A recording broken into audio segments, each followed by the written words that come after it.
Patrolman Eugene Bertrand spotted a car parked at the side of the road not long after midnight on September 3rd, 1965. The car was located on the Route 101 bypass between the small towns of Epping and Exeter, New Hampshire. Bertrand parked his cruiser and headed over to investigate. There was a lone woman in the car, nearly hysterical. The patrolman listened as the woman described the incident that had rattled her, forcing her to pull over for fear of crashing the car. She described a huge airborne object with flashing red lights that had followed her for nearly 10 miles. She said it flew just above the treetops, staying with her as she drove. Then it zoomed off into the night, never making a sound that she could hear.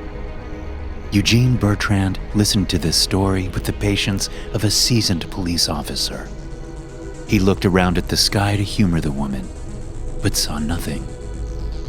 He could have left her there and gone on his way, shrugging her off as a kook.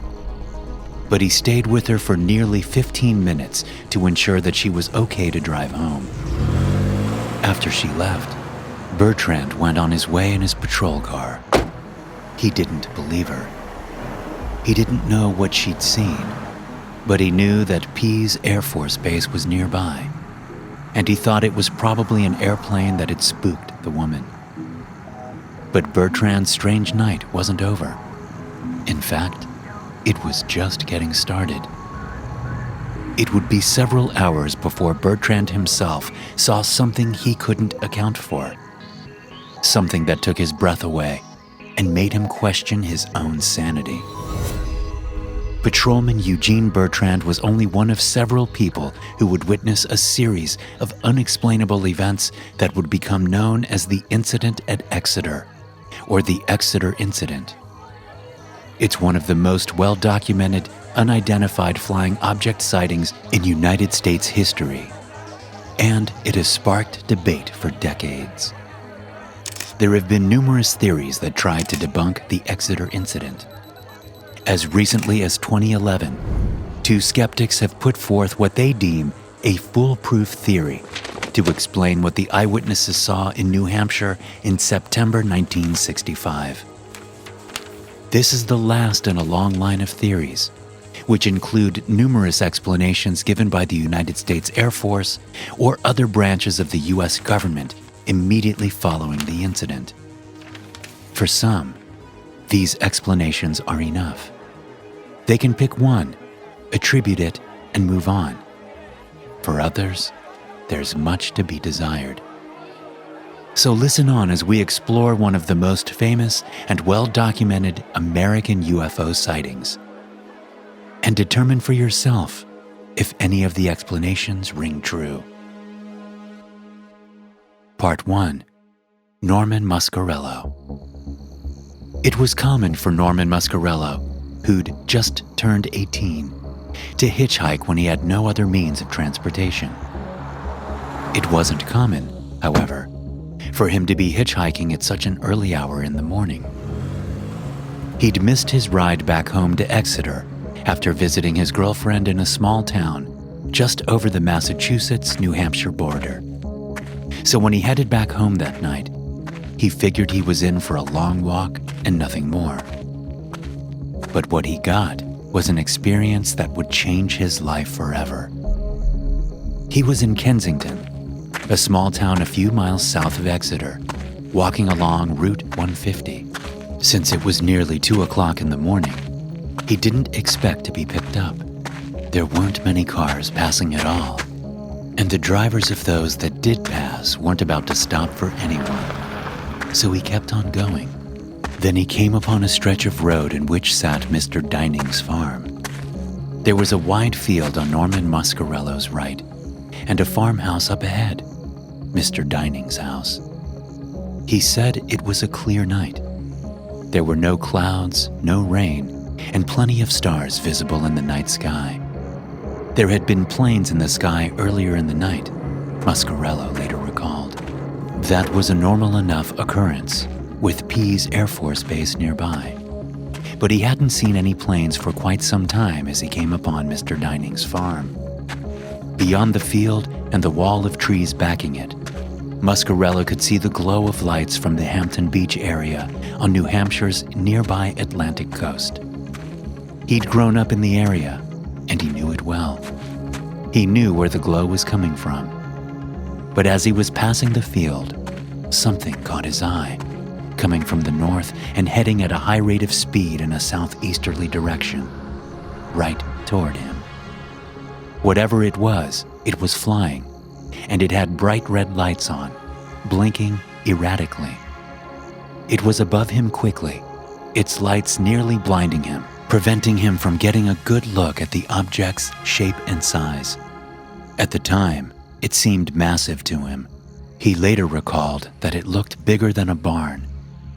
There was no discernible sound coming from the vehicle, although there were the sounds of frantic animals in Mr. Dining's barn. Horses were screaming in there, and it sounded like they were kicking the walls in their fright. Dogs were barking all over the countryside. But the vehicle made no sound as it zipped away from Norman Muscarello, leaving him dazed and blinking on the side of the road. He tried to clear the spots from his eyes. The lights on the aircraft had been bright enough to overwhelm the photosensitive cells in his retinas. But as soon as the spots started to clear, Muscarello looked into the sky and saw the object swooping back toward him. By this point, Norman was frightened. He was alone on the road, dealing with something his mind couldn't directly explain, and it seemed to be coming back. He started to run. Some accounts say he dove into the ditch by the side of the road, but Muscarello himself later said that this was inaccurate. He said he tripped and fell into the ditch and stayed there with his head down, only occasionally glancing up. When he did raise his gaze, he saw the object's lights were painting the side of the nearby house blood red. At the time, he didn't know whose house it was. It belonged to Mr. Dining's neighbors, but Muscarello wouldn't meet the owners until later. The object took off again, zooming away at a seemingly impossible clip. Frantic and scared, the teenager jumped up from his spot in the ditch, ran to the nearby home's front door, and began banging on it and shouting. No one answered. It seemed that no one was home. He only found out later that Mr. and Mrs. Russell were home, and they'd heard him banging and shouting at their front door. But they were well aware of the time and weren't about to open the door on what they thought was a crazed individual. At this point, Muscarello could think of nothing but getting away from that area and finding help. He ran back out to the road and saw a car coming. Not willing to risk them leaving without stopping, he ran out into the middle of the road and flagged the car down, begging for a ride.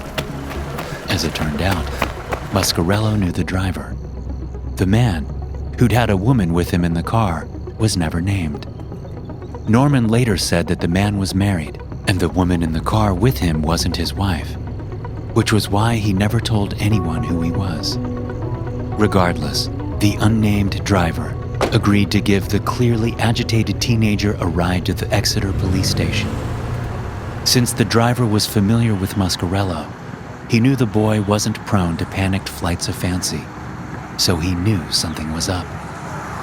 At approximately 2:24 that morning, Norman Muscarello burst into the Exeter police station and proceeded to tell the dispatch officer, Patrolman Reginald Scratch Toland, what he'd seen back in Kensington. Toland, to Muscarello's shock, wasn't surprised to hear the report. When the teenager asked him why he wasn't surprised, the patrolman said that he'd recently received 2 different calls from people in nearby areas, one in Raymond and one in Hampton. Both callers described a flying object with lights extremely similar to the one Muscarello had just described. Even if things had ended there, it would have been enough to make people consider the validity of his claims. The fact that Muscarello had seen something very similar to what other independent witnesses reported made dismissive explanations untenable. But the sightings weren't over. The strange events of that September morning were far from done. Scratch Toland called Patrolman Eugene Bertrand back to the station, telling him briefly about Muscarello's story. Bertrand was curious, to say the least. He recalled what the woman parked on the side of the road earlier that night had told him. Now here was another witness saying something similar. He headed quickly back to the station. He wanted to have the teenager show him the place where he'd seen the object. He wanted to see if he could get a glimpse of the thing, if for no other reason than to explain it away in his own mind. Part 2. Eugene Bertrand and David Hunt. Patrolman Eugene Bertrand and recent high school grad Norman Muscarello arrived near Mr. Dining's farm around 3 o'clock in the morning on September 3rd, 1965. Bertrand parked the cruiser near the field Muscarello had been passing when he'd seen the object in the sky. They looked out the windows for anything strange, but saw nothing. Just a normal early morning New Hampshire vista. A field, trees, a couple of houses, and a barn.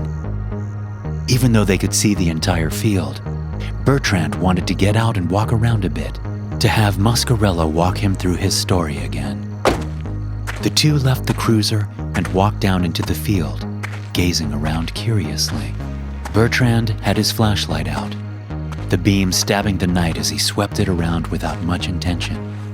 They hadn't been out in the field long before the horses in the nearby barn began acting agitated again, just as they had when Muscarello had first seen the object. Dogs started barking all around, and then the two men watched in awe as the object rose silently over the trees ahead. There were blinking lights on the object, pulsing in a pattern. It seemed to sway back and forth over the field, swooping in to within 100 feet of the men. It came close enough that Bertrand, acting on instinct, dropped to one knee and drew his service weapon. When he had a chance to think about it, he put his weapon away and dragged Muscarello back to the cruiser. Back in the vehicle, the two men observed the object while Bertrand called it in. He reportedly said over the police radio, "My God, I see the damn thing myself!"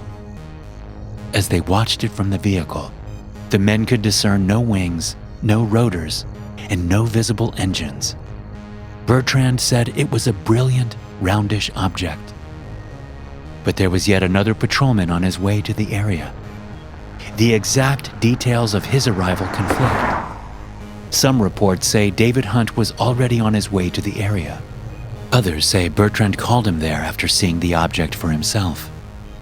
However he got there, the fact remains that the UFO was still in the sky when he arrived. He saw it there, and later said that it did things no plane could do, like floating and wobbling. Not long after David Hunt arrived, the object sped off, heading toward Hampton and the New Hampshire coastline. Rattled and reeling, the three men headed back to the Exeter police station to write official reports on what they'd just seen. None of them had a logical explanation for it. They knew it wasn't a plane. It couldn't have been. At least not any plane they'd ever heard of. Its movement and the fact that it made no noise ruled out other flying vehicles such as helicopters. Back at the Exeter station, Patrolman Toland, still working the radio, got a call from a Hampton telephone operator. She explained that she'd talked to a distressed man who was at a payphone in Hampton. He said he'd been followed by a flying object and that it was still there. Before she could connect him to the police, the call was disconnected. He hadn't given his exact location. At this point, having heard from both David Hunt and Eugene Bertrand, men he worked with and knew well, Toland knew that something seriously strange was going on. He contacted the Hampton Police Department, who reported the sightings to Pease Air Force Base in Portsmouth. As Hunt and Bertrand wrote their reports at the Exeter police station, government officials were on their way to Exeter to conduct an official investigation. Part 3. Investigation and Explanation. When Norman Muscarello was brought home early that morning by an Exeter policeman, His mother asked the officer what Norman had done now. While not a troublemaker, Norman had his share of minor run-ins with the local law. It had never been anything serious, but his mother had no way of knowing that her house was about to turn into a circus because of what Norman Muscarello had seen. By 8 o'clock that morning, there were Air Force personnel, journalists, and photographers milling around. In a 1980 interview, Muscarello recalled the name of a Major Kehoe from Pease Air Force Base as one of the men in his mother's living room. According to Muscarello, Kehoe yelled at him, telling him to shut up, don't say anything, and don't sign anything. Muscarello, however, had already spoken to at least one reporter about the incident. A sergeant who'd arrived with Major Kehoe reportedly had a briefcase attached to his wrist with handcuffs. At some point, the man had taken off the cuffs and left the case on the kitchen table. Norman Muscarello's mother glanced into the case and saw what would later be publicly known as the Air Force Blue Book, reports about other UFO sightings and the Air Force's attempts to explain them. According to Muscarello, Major Kehoe saw her looking through the papers and started shouting at her. His mother snapped, and she said that if the major didn't like her looking through things left on her kitchen table, they could get the hell out of her house. Later that day, Officers Bertrand and Hunt were called into the Exeter police station to talk with some Air Force officials. They were told not to tell anyone about the sighting, but both officers had already spoken to a journalist. It seems that the Air Force's first instinct was to try to keep a lid on the sightings. But since that was already out the window, they started trying other tactics, searching for reasonable explanations that could clear up the controversy. It's easy to assume that the Air Force would have tried to discredit the eyewitnesses had two of them not been police officers, well known in the community. Indeed, both men knew how crazy it sounded. They effectively put their careers on the line to tell about what they'd seen. And as things progressed, they wouldn't be spared ridicule. But they still stood by what they saw. So did Norman Muscarello. One of the first things Air Force officials said after learning about the strange sighting was that it was a refueling operation. There had been an Air Force exercise in the area that night called Operation Big Blast. But according to Air Force officials, the exercise had ended around 2 a.m. Bertrand pointed out that he saw the object in the sky nearly an hour after Big Blast was supposed to have ended. Additionally, Bertrand had served in the Air Force and was familiar with air refueling operations. He was confident what he'd seen wasn't a tanker plane. Once the Air Force learned this, they changed their explanation to stars and planets twinkling during a temperature inversion, which could create visual distortions due to cold and warm air pockets interacting. But this was quickly dismissed, as the weather wasn't right for it. Bertrand also insisted that what he saw was a flying object with lights, not a natural phenomenon. Another Air Force officer was confident that he knew what had caused the sighting. He insisted that the airport landing lights at Pease Air Force Base explained it. But when he gathered onlookers to test this theory, things didn't work out as planned. Standing among the onlookers, he radioed to have the lights turned on. When nothing happened, he grew impatient and told them again to turn the lights on. The reply came quickly. The lights were on. They just weren't visible. The officer was driven away from the scene amid laughter and mockery from the gathered crowd. Many other explanations were put forth over the next few months, including things like swamp gas, corona discharge from power lines, and even a local advertising plane that towed a rectangular sign with white lights on it. With further digging, all these explanations were dismissed as possibilities. One skeptic even posited that it was caused by a prankster with a kite adorned with flashing red lights. This could account for the strange movement and low flight of the object. But the logic doesn't hold up. The prankster in question would have had to know that Norman Muscarello would be hitchhiking home at that time of the morning, or been confident that someone would come by and see the kite, which was certainly not guaranteed in such a relatively deserted place and time. It also wouldn't explain the reportedly large size of the object, or the fact that two different motorists had insisted that the object had been following them in their cars for miles. There seemed to be no suitable explanation, no matter how badly Air Force officials and skeptics wanted one. But there was still one explanation to come, decades later. Part 4. Exeter Made Famous. In the weeks following the sighting, dozens of reports were called in around that part of New Hampshire. In fact, there were other sightings that very night, aside from the woman in the car and the man calling on the payphone.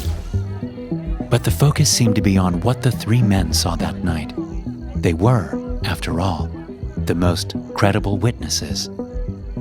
But long after that early September morning, Project Blue Book put forth an official explanation of the sightings by Muscarello, Bertrand, and Hunt.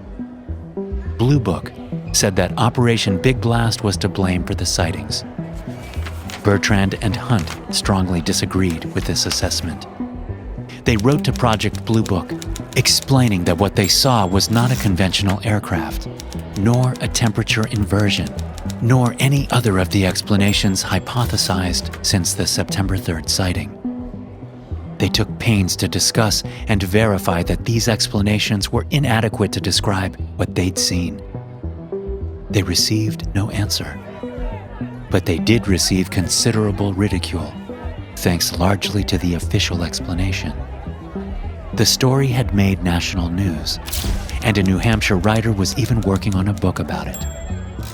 In December of 1965, the two patrolmen wrote another letter to Project Blue Book. In January of 1966, they finally got a reply. It was from Lieutenant Colonel John Spaulding, from the Office of the Secretary of the Air Force, and it said, in effect, that after further consideration, the Air Force had no explanation for what the men saw that night. After much waffling, the Air Force had changed their story. The flying object remained unidentified. A book written by John G. Fuller titled Incident at Exeter was released later in 1966. Fuller, a reporter, went on to write several books and news articles about UFOs over his career. And Incident at Exeter is among the most famous. It propelled the story into the national spotlight, even if the incident technically happened in Kensington and not Exeter. It also made the sighting there one of the most well-documented and often discussed UFO sightings in American history. Between 1965 and 2011, there was little to report about the nature of the incident. It seemed it would be forever unsolved. But then two men published an explanation in the Skeptical Inquirer. The piece is titled Exeter Incident Solved. The authors of the piece, James Magaha and Joe Nickel, said that the lights reported by Bertrand were the key to solving the mysterious sighting. After seeing the object over the field, Eugene Bertrand described the pattern of the pulsing lights. He said they blinked in a sequence of 1, 2, 3, 4, 5, 4, 3, 2, 1, over and over again. This, the authors explained, is the same sequence that would be found on an Air Force KC-97 refueling plane. They said that the lights, located on the rear belly of the plane, would reflect off the refueling boom, which would hang down from the plane at an approximate 60-degree angle. This, too, matched something said by Bertrand when he described what he'd seen. The plane would circle over an area with these bright lights on until the plane that needed to be refueled arrived, at which point it would dim the lights so as not to blind the pilot of the other plane. According to the authors, these types of planes would have surely been in use during Operation Big Blast, and during that time, they would have been in regular use around Pease Air Force Base. But there are some lingering problems with this explanation. The first and most obvious is that if these planes were in regular use in the area, why wouldn't the residents of that area recognize them? The Skeptical Inquirer explanation also makes little mention of the altitude at which these planes would normally operate. Would one of these planes fly so low over the treetops and roads to make people think it would swoop down on them? And if that was the case, why did those who saw the object or objects report a concerning lack of noise? And why did they report the object moving in ways that defied conventional flight, saying that it floated and changed direction quickly? But perhaps the most glaring error of this explanation is the fact that Eugene Bertrand had experience in refueling while in the Air Force. Presumably, he would be able to recognize a massive refueling plane when he saw it, even at night. In fact, refueling was one of the first explanations put forth by the Air Force immediately after the incident. But when they learned that Bertrand had experience in the area, they quickly changed their story. It seems that every explanation put forth has trouble holding up to scrutiny. And at this point, Muscarello, Bertrand, and Hunt are no longer around to insist that what they saw has yet to be explained in a sufficient manner. Whether what they saw was a top-secret military plane or something from a distant galaxy is up for debate. In fact, as has clearly been the case, whether they saw something out of the ordinary at all has been the subject of much conversation. The three men were just a few in a growing number of people who've seen something in the sky they can't explain or identify.